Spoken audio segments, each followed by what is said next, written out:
niryo shyamba rya mbere ku isi ndetse rikorwa n'ibihugu 9 byose. Abenshi kandi basiba kuri hakabyiniro ry'uko ari ibihaha by'isi kubera ko umwuka duhumeka ndetse na klima y'isi usanga ishingiye kuri iryo shyamba. Ifite ubuso bwa miliyoni 6.7 kilometero kare. Rikaba ari ishyamba ritangaje kubera ko niryo shyamba ushobora kubonamo ibintu bidasanzwe ryonyine kuri isi, kuko muri Amazon niho hantu honyine ushobora gusanga ibiti birya ibintu byose byegereye, cyangwa se ukahasanga ibiti bigenda nk'abantu. Inyamaswa zirenga ubwoko 20 byose, ibiyoka binini bya anaconda, inyamaswa nka za jaguar cyangwa se ibisamagwe, utunyamaswa duto cyane dufite ubwoko busaga miliyari utasanga handi ku isi hariho hose. Usigitangaje nuko iri shyamba umunsi ku munsi rigenda ritakaza ubuso ryari risanga uko rigenda rigabanuka umunsi uko ubwije bukera. Bakunzi ba Jungle Time Show turabarikira kubana natwe kugira ngo tuganire ku bintu byihariye usanga muri ishyamba rya Amazon udashobora gusanga handi ahariho hose, kuko Amazon niryo shyamba riteye ubwoba ndetse ririmo ibintu biteye ubwoba kurusha ahandi hantu hariho hose ku isi. Iri shyamba rero rikaba riherereye muri Amerika y'Amajyepfo ndetse rikaba rikora ku bihugu 9 byose. Ubuso bw'iri shyamba ngo twabibabwiye ni miliyoni 6.7 kilometero kare. Igihugu cya Brazil kikaba gifite igice kinini cy'iri shyamba aho gifite 58.2%. Iri shyamba kandi Peru ikaba ifiteho 14.8%, naho igihugu cya Bolivia kikagiraho 11.7%, naho Colombia ikagiraho 7.1%, Venezuela ikagiraho 6.1%, igihugu nka Guyana kikagiraho 3.1%, naho igihugu cya Suriname kikagira 3.1%, naho Guyana ikagira 1.2%, ndetse n'igihugu cya Equator gifiteho 1% by'iri shyamba.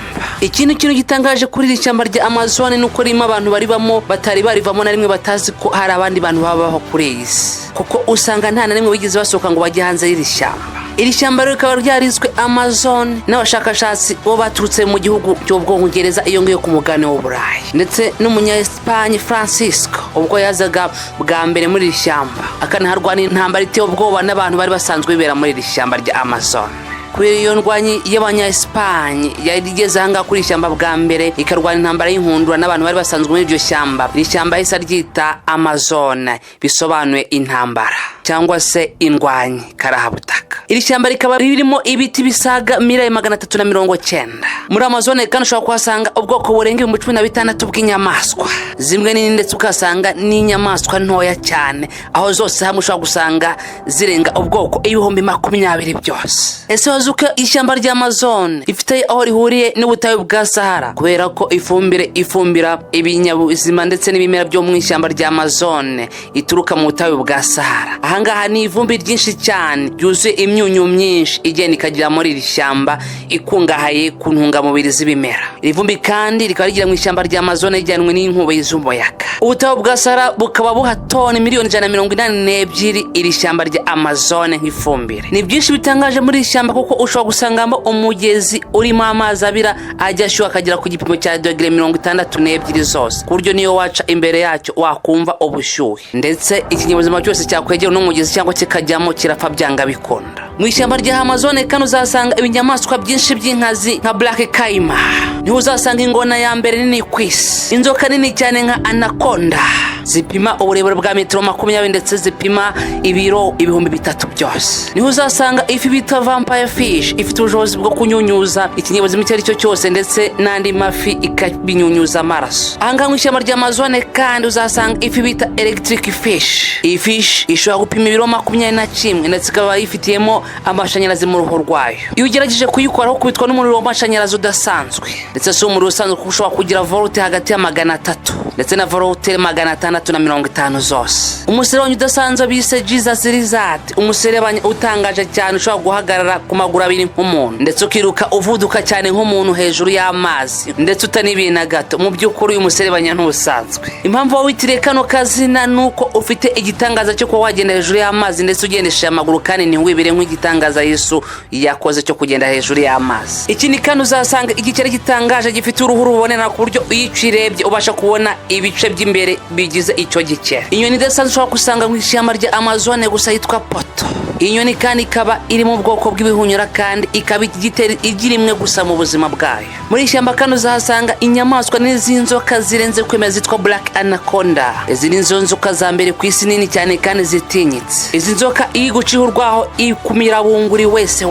Iyi nzoka igira umuvuduko munini cyane mu gihe iri mu mazi, ariko mu gihe iri ku butaka nawe ushobora kuyisiga. Ikaba itunzwe n'inyamaswa zaho mu ishyamba rya Amazon ndetse n'amafi. Iyi nzoka kandi ikaba ifite ubushobozi bwo kwihisha cyane ku buryo mu gihe cya nijoro dushobora kuyibona, kuko ni naryo tekinike ikoresha mu gihe cyose yaba iri guhiga, kuko ishobora kwigira nk'ikibuye kinini cyane ku buryo izindi nyamaswa zidashobora kumenya ko ari inzoka. Akantu uzasanga ibitagangurirwa binini cyane, gusa iki gitagangurirwa ntabwo kirya abantu, kereka iyo ugisagare niho gishobora kukuba uburibwe ukabwumva nabura mu gihe cy'amezi 6 yose. Igikeri cya poison dart frog gifite ubumara bwinshi cyane bukabije. Uzasanga ari udukeri dufite amabara menshi atandukanye, gusa ubumara bwabyo ni bubi cyane kuko bushobora kwica umuntu mu kanya gato nk'ako guhombya. Reka kandi twigarukire ku mugezi uhambaye wa Amazon River uri hano mu ishyamba rya Amazon. Yuko umugezi ubyibushye ku isi, munini ku isi, kandi ukaba ari wa kabiri ku isi muremure, aho uza ukurikiye umugezi wa Nili. Kabone nubwo uno mugezi utangaje cyane kandi ukabamo inyamaswa zihambaye cyane, hari umugabo w'igiharamagara woze uno mugezi wose arawurangiza. Uyu mugezi kandi ukaba ufite ibirometero 6,600 by'uburebure byose. Uyu mugezi kandi ukaba warozwe n'umugabo w'igihangange, uyu ntawe ni Martin Stray.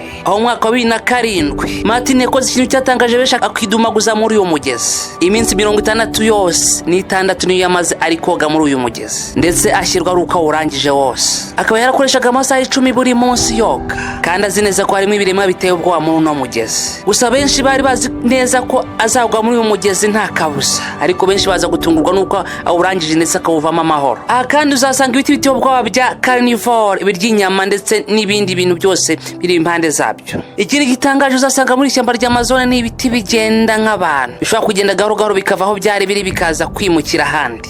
Ibizagutungura iki giti aho wagisize atari hongeye kugisanga nyuma y'umwaka umwe gusa. Iri shyamba rikaba rizi ko ryagiye riba irengero ry'abantu benshi cyane cyane abashakashatsi, bakaba baragiye bahura muri iri shyamba ndetse bakabura irengero ryabo burundu. Gusa abashakashatsi bagaragaza ko iri shyamba rikomeje kwibasirwa nk'uko ryibasirwa ubungubu mu myaka 40 iri imbere ryazaba riri mu marembera. Niyo mpamvu rero ubu hariho gufata ingamba zihambaye zo kurwanya abangiza iryo shyamba rya Amazon, kuko rifatwa nk'ibihaha by'isi. Bakunzi ba Jungle Time Show, bikaba ibyo twabateguriye muri session y'uyu munsi. Turabarikira gukana subscribe kugira ngo mujye mubana natwe mu biganiro tubategurira nk'ibi ngibi. Ushaka gukana kuri subscribe ndetse no kukazogera kugira ngo ikindi kiganiro uzajye uhita ukibona nitugishyiraho. Naho ubundi ibiganiro byacu tubategurira byo nakagaruka. Ciao ciao.